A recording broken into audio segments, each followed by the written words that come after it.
The Americans would categorized as poor would earn $157 a month. The middle class would have a quarterly income of between $2,000 and $4,000. In other words, every 3 months you would make $2,000 to $4,000. Do we really want to get romanticized about Mexico? And do we really want to reproduce this? As we were talking about our experiences growing up, when I was in Florida, we had people who would come there from New York. And they would say, hey, we left New York, the cost of living was so high. And then you would have a bond issue that would come up. And it's like, yeah, I'll vote for that because, taxes are so low here. And it's like, how do you think the cost of living got unaffordable in New York? The same thing, and we were talking about people coming to Texas from California. Yeah. And they leave California, like I said, taxes or whatever issue, and then they come here and they want to vote for the exact same type of government they had in California that forced them out of in the first place. That's right. And what they're doing with the open borders, especially focusing on young people, offering them free tuition. And, of course, we had the article today as well as the experiences that Hillary Clinton is going around with college students, one of them from Korea, saying, hey, she's getting a free ride. Isn't this wonderful? She's getting a free ride at taxpayer expenses. And then we've got an article that goes down and shows all the tweets of people who are getting $300,000 in a full ride scholarship tuition and saying, isn't this great? I got this because I am an illegal. And so they give me extra special benefits here. So they're selling this. She wants to bring in reliable minions who will soon become registered voters. There's that story right there, bragging about $300,000 scholarships on Twitter. And if you go through that article, there's example after example after example of these tweets that people have put out talking about how much they're ripping off the American taxpayer for. How do we continue to do this, Jakari? I mean, it's not sustainable to give $300,000 to that's anybody. Right. And those are some of the more expensive universities. I mean, the South Korean girl went to Azusa Pacific, I think is the name of the college, in California. Her tuition was only $177,000. Oh. But it was 35 just for the tuition alone. It was 5 times what they pay on average in South Korea. It was $35,500. And of course, if you do the full ride scholarship, it came up to about $44,500. But looking at that, and Korea is $7,000, and the Korean students are saying, hey, this doesn't make any sense. And of course, it doesn't make any sense to go into debt that much for those degrees. So they come to America where they can get it for free. Stay with us. We're going to be right back, and we're going to be talking to our reporters on location from New Jersey to California, as well as reports from Germany. We'll be right. Welcome back to the INFOWARS Nightly News live coverage of the presidential primaries. And, of course, we have primaries that are running from New Jersey to California. So we're going to be here for the next 4 hours as the polls close and the election results come in. Also at 10 o'clock Central, we're going to have as the polls close in California, Donald Trump is going to have a press conference in the East Coast. So we're going to be bringing you the results of that as that comes in. I'm here with Jakari Jackson. Of course, we have our reporters. Richard Reeves is in New Jersey. We've got Leanne McAdoo and Joe Biggs in California. And we're going to have some reports from Rob Dew, who is in Bilderberg right now. So we're all over the world here right now, Jakari. And we sure do appreciate your support. We wouldn't be able to do it without those of you who are listeners to the nightly news broadcast, those of you who subscribe to the Prison Planet TV, as well as those of you who buy the products that we sell at InfoWarsLife.com. Now, we were just talking about this back and forth and all the friendly fire and so-called friendly fire that Donald Trump is getting. You know, we had Newt Gingrich, who came out and said a lot of nice things about Donald Trump. That was very strange. Did you think that was strange? Yeah. Or was it just me? Because I remember, of all people, I just thought this in my head. I was like, why is Newt Gingrich cheerleading for Donald Trump? That worried a lot of us because you know, as well as I do, and our listeners know, that Newt Gingrich is a dyed-in-the-wool neocon globalist. And so when Newt Gingrich was getting real friendly with Donald Trump, that kind of worried us. And when I heard him dump on Trump about this comment about the judge being a member of La Raza, and of course, he should have said that instead of just saying, well, because of his Mexican heritage and so forth, which is very important to him. That's why he's a member of La Raza. I wish that Trump had stated that more clearly. But when he did that, Newt Gingrich said this. Actually, that's Donald Trump coming back with that. So we got a clip of Newt Gingrich. Let's get that pulled up I can tell you what he said. He said that what Donald Trump did was inappropriate. And when I heard that, I guess Trump is saying a two, Newt. When you want to stab somebody in the back, you got to first get behind them. Okay? Yeah, yeah. And that's what Newt Gingrich did, and got behind him, and then had those comments about him. And then Trump now has pushed back against Gingrich. When I heard this on Sunday, I said, well, I think that's actually a good sign, because I think that Gingrich was kind of rebuffed when he was talking to Donald Trump. I believe that they didn't get what they wanted out of him, and now we've got some more information about that. But let's play that clip if we got that ready now. Do we not have any audio on that? Yeah. Okay. I'm not hearing the audio on that. Is that coming through? Okay. I think we got a problem with that clip. So in the meantime, while they're working on that, we have this article from Kit Daniels. And it's a report talking about how Trump refused $200 million to pick Gingrich as his VP. So we know when he was making all those nice statements, maybe he was jockeying for that VP spot, Newt Gingrich. And it says the mainstream media reported that the casino magnate Sheldon Adelson was willing to contribute $100 million to Trump's campaign, but wasn't reported was the extra $100 million the establishment offered Trump in exchange for picking Gingrich. So yeah, he had a very lucrative offer. And that's precisely what I was kind of thinking had happened. I just thought, well, it looks like maybe this isn't working out for the Gingrich globalists. And then we get this report that Kit Daniels did the article on. And of course, Newt Gingrich got a $100 million pledge from Sheldon Adelson. And that was 4 years ago when Newt was running.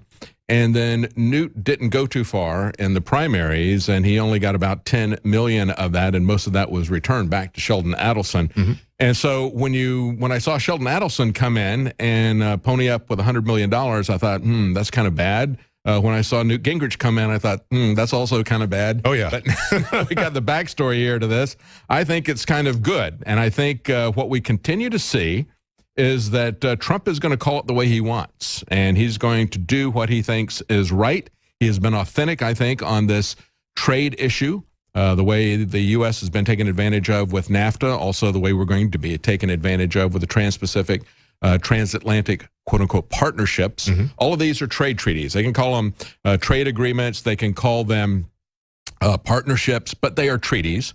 And already we've seen the Republicans, as well as the Democrats, shut down the constitutional process for ratification, just thumbing their nose at it. The only person who stood up against this was Jeff Sessions, and I hope he's the person that gets picked as vice president by Donald Trump. He's been advising Donald Trump on the details of the Trans-Pacific and the transatlantic treaties, and he tried to advise Congress on it. They had the opportunity to go look at it finally. It was negotiated for years in secret by corporate lawyers and lobbyists, and our elected representatives couldn't see it. When it was finally made available, only one person, Jeff Sessions, bothered to go down and see it. And he was so disturbed by what he saw on so many different levels, not only the way that we're going to be screwed by trade agreements, but also by the loss of sovereignty. Our economy will be managed by a committee that we have absolutely no control over. These agreements, as complicated as they are, 4,000 or 5,000 pages each, they don't mean anything because it will be a living agreement. This committee will be able to change this at will once this is created. And of course, it has aspects of many aspects of our life are going to be affected by this. It's going to affect immigration. It's also going to affect internet freedom. It's so many different issues. And it reminds me of that video, I believe Zimmerman shot it at one of these Trump rallies, and he had this Trump supporter, this lady had on the Trump hat, and she was trying to explain to some young lady out there why we need to have jobs here in America. She's like, all our jobs are in China, they're in Mexico.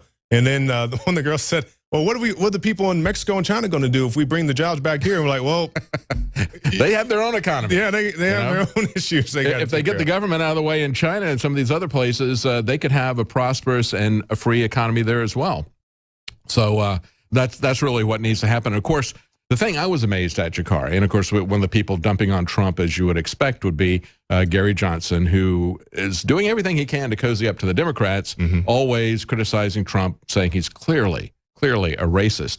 And yet, I've been really disappointed in the Libertarian Party. You know, I was a big fan of John McAfee. Unfortunately, he didn't get the nomination. But whether it's the striptease guy or some of these more recent comments made by Johnson, I'm just not a big fan right now. Well, when you look at, he's betrayed the Libertarian Party on many important principles, especially guns. We're going to talk about that in just a moment, what's happening with guns, especially in California. But on the issue of free trade, as they call it, and of course, this is not free trade. This is managed trade, and that's the underlying fallacy that they don't want to embrace. And the other aspect of it is with open borders and a welfare state, it's going to bankrupt you. We just talked about what will happen with just college students alone. If they were to bring in the 3.3 million college students and just send them to Azusa Pacific, that would be a $600 billion bill for us for all the South Korean students. And why wouldn't we let all the South Korean students come? And that's the issue, David. Even if we were going to pay for everybody's school, why do we have to send them to one of the most expensive schools out there? What's wrong with community college if it's that big of a deal? Joe Jennings just came in here during the break and he said, he's from California. He said, oh, by the way, Azusa Pacific is a very expensive private Christian college. And I'm thinking, wow, does Hillary know that? I mean, wouldn't you think that she would recoil at the idea that Christians? Yeah. But see, if they're illegal immigrants, that trumps everything, okay? That makes everything okay. I mean, it isn't the separation of church and state. She's not worried about that. She's not worried about the fact this girl is going to a Christian college. It's very expensive. As long as she's here illegally, and as long as she sees Hillary as her benefactor, not the U.S. taxpayers. They're bad, okay? But Hillary is her benefactor, and that's the important thing, is to see that so that she can become their minion. You know, we're looking at what's going on with La Raza, and we're looking at these trade agreements. Remember that it was just last week that we had one of the Castro twins, and I'll explain who they are in just a moment, one of the Castro twins touring with Obama to promote the Trans-Pacific Partnership. They were in Vietnam. And who are the Castro twins? Well, people who are here in Texas know who they are. We've got the former mayor of San Antonio and his brother. His brother is a congressman. He was the one who was touring with Obama. And of course, Obama and this Castro congressman had betrayed the Democrat voters who don't like these trade deals. Hillary is saying she's not for the trade deal, even though Obama is, and he's got some Democrats who are, and of course Bernie says he's against it. But Hillary is talking about the other Castro brother, the one who went on to become the HUD secretary. He was the former mayor of San Antonio. He is one of the leading vice presidential picks for Hillary Clinton. So you know she's going to support that. We'll be right back. A lot of people ask me, what is the most important area of InfoWars that runs the whole operation that is having such a big effect against the globalists? And I've said it over and over again, it is you, the listeners and the viewers, that send us the intel, the news tips, that support the broadcast, that spread the word. You are 90% of the operation or more. You don't stand beside us, you stand at the heart of InfoWars.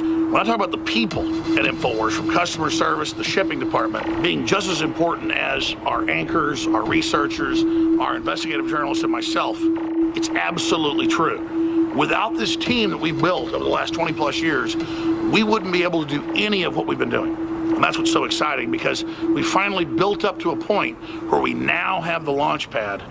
Introducing AutoShip for InfoWarsLife.com, a new way to save time and money when you stock up on InfoWarsStore.com products.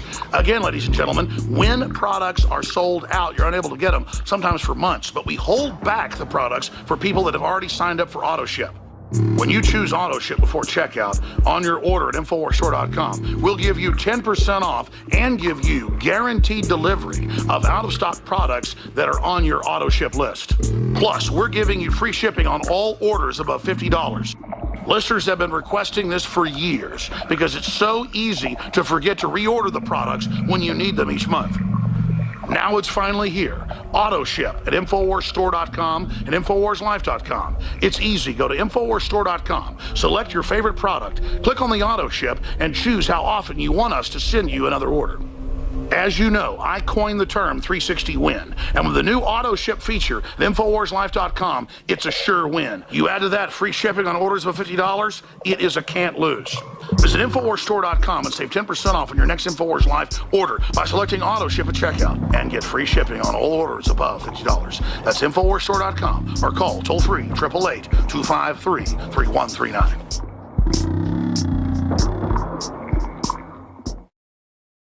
Your liver can be full of fatty deposits, built-up toxins, and even dangerous objects known as liver stones. We worked with the top developers in the field of detox to take tried and true herbs and other compounds known to safely cleanse the liver and fuse